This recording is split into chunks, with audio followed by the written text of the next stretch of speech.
warkayga meel ku qorta Soomaaliya 3 musharax midkood ayaa madaxweyne ka noqonaya hadalkayga igu xasuusta laba waa hawiye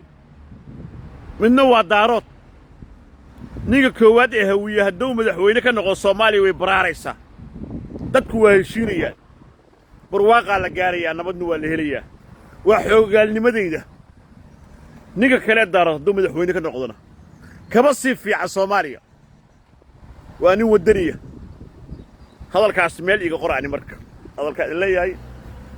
meel hal iga qoro waa nin wadani ah daacada waxa weey Soomaaliya baraare iyo bashbash bay gaaraysaa shacabkuna waa jecel yihiin waa nin ay dadku jecel yihiin daarood ninka hawiyana kaba sii fiicanba niman tuug ahayn waxba u baahnayn dadka xadeen way ninka saddexaad baa soo haray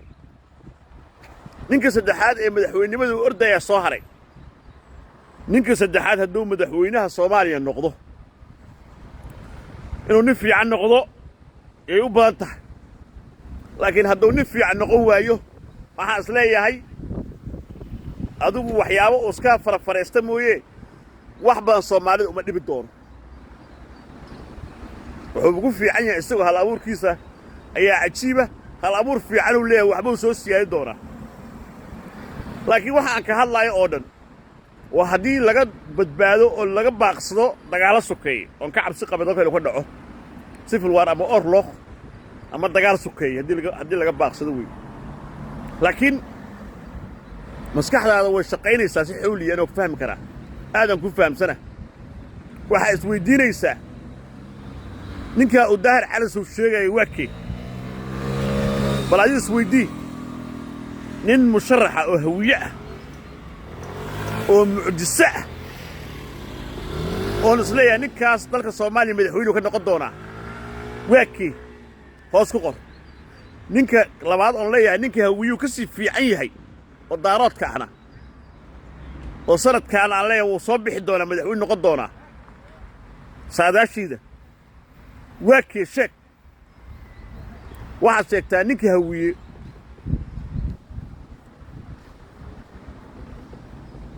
aan xoogaada geliyay laakiin nin fiicana sida kale nin fiican way laakiin aan geliyay ninkaasi koo noqonaya sheeg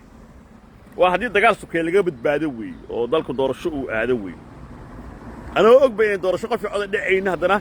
doorashadii fitaanadu balcaa doonay haddii ay suurto gasho weey maxay meesha niman beel caalam leeyahay jooga haddii dadku qaar ay hadlaabna kuwaas soo hadlayaba marka maskaxda ka shaqaysay maskaxda tuuji isoo sheeg dadka aan ka hadlay haddii aad fahamto committee labada ninood hawiyaha waa kuwii musharaxiinta ah ninka daaradka wakii haddaa garan weyso marka uu campaign-ka bilaabanayo oon ogaado in jihadu campaign-ka uu sax u bilowday anaad iga maqli doontaa warkaasi soo official ah halkaan uga sii hanbal warka aan maanta idin sheego ayaa biri xasan doontaa xisbiga madaxweyne xasan sheekh hirshabeelle madaxweynaheeda nin xawaadlaa ayaa loo wadaa على جود لا والله ما وضح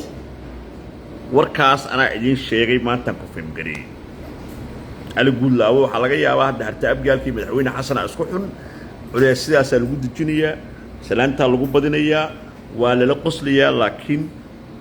مدحوينها هرشبيل ننحو الله يا الله وضح وركاس الوافق يا مدحوين على جود لا وقال لك السلام يا عبتكي abti waxaan ku leeyahay shaqo fiican baad qabatay hirshabeelle niyo ka dhigtay waa qulxisay gobonnimo allah ku shafo waxaan waska siyaasadda dilga xoog badan oo arkaynaa haddii mataqaanaa iska celisno arkaynaa wabillahi tawfiiq